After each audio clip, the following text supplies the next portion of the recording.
Imhotep à tous, bien-aimés frères et sœurs.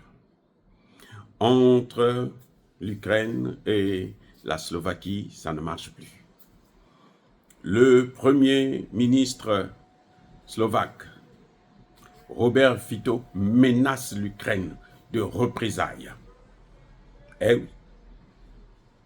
Vous savez quoi? Je vous ai dit ça la dernière fois, que Zelensky hésite à renouveler le contrat pour le transit du gaz russe vers les pays européens.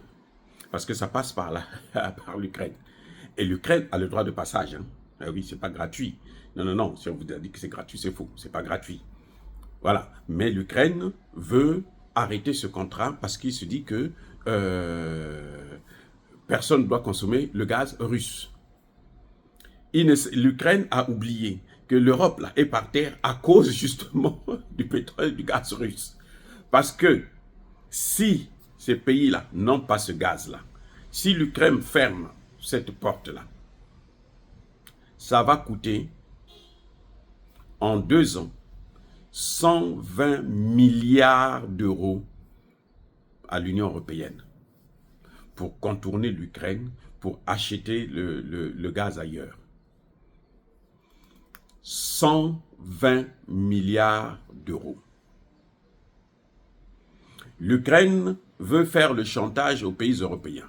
Il dit, si vous voulez que je laisse ce gaz-là traverser mon territoire, vous devrez me promettre que vous n'allez pas payer la Russie jusqu'à ce que la guerre se termine. Jusqu'à ce que la Russie quitte mon territoire, quitte comment vous appelez ça là, la Crimée. Mais ça dit que ce type-là, il est devenu dingue. C'est une folie. C'est du jamais vu, je ne comprends pas. Mais peut-être que vous allez comprendre mieux que moi. Bref, il fait le chantage. Or, ce qui a bousillé l'économie américaine, plutôt allemande, ce qui est à la clé, le point essentiel de la faillite allemande, c'est le pétrole et le gaz russe, qu'ils n'ont plus, qu'ils n'arrivent plus, qu'ils ne contrôlent plus, qu'ils n'achètent plus, qu'ils sont obligés d'acheter ça à la Chine, à comment vous appelez ça, à l'Inde. Ou bien acheter le pétrole ou le gaz de schiste américain qui coûte 2, 4, 5, 6, 7 fois plus cher que celui des Russes. Et donc, il n'y a pas d'industrie si vous n'avez pas le pétrole, si vous n'avez pas le gaz. L'énergie est au cœur de l'industrialisation d'un pays. Voilà ce qui est en train de se passer. Et donc, si vous n'avez pas ça, vous êtes perdu. Vous êtes foutus, c'est fini. Vous êtes foutus, les gars, c'est fini. Vous êtes foutus. Vous voyez? Bon, donc, que va faire l'Ukraine le 31 décembre prochain? Zelensky va-t-il renouveler le contrat? Ou bien, il va sacrifier l'Europe pour ses intérêts. Et demain, il va encore venir vers les mêmes Européens pour dire, donnez-moi l'argent pour faire la guerre. Incroyable, mais on attend de voir. Là, c'est la Slovaquie qui s'est levée. La Hongrie aussi est déjà contre. Et l'Ukraine a oublié que l'Ukraine ne fait pas partie de l'Union européenne. L'Ukraine ne fait pas partie de l'OTAN.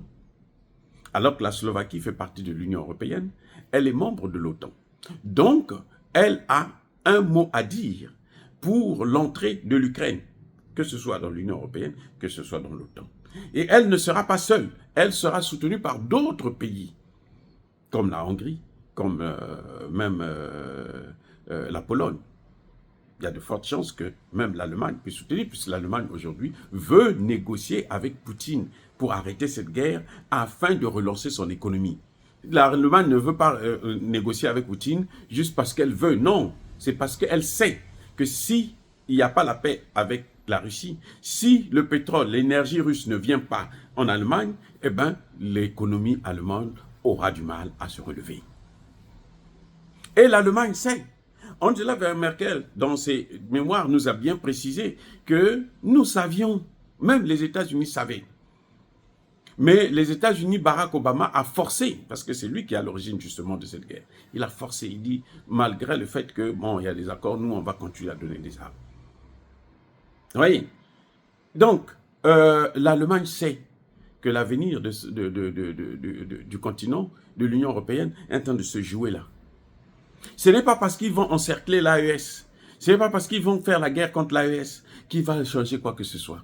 Parce que la guerre contre l'AES, ils ne peuvent pas la gagner. Puisque maintenant, nous avons d'autres partenaires internationaux qui ont besoin de ce pétrole-là, qui sont des concurrents. Vous avez vu comment Air France a perdu le marché de l'AES?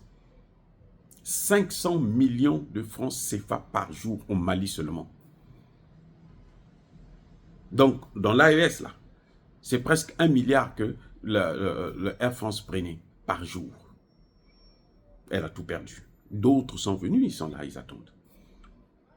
Macron peut faire tout ce qu'il veut. Ça ne peut pas marcher. Donc, c'est à Zelensky de comprendre que, eh ben, les carottes sont cuites. Le vin est tiré. Il faut donc le boire. Soyez bénis, abondamment bénis par le Dieu de Kémité, par nos ancêtres angélisés.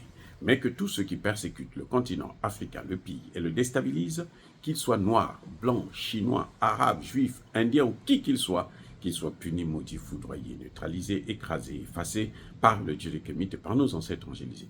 Vive l'Afrique éternelle, j'ai dit et j'assume.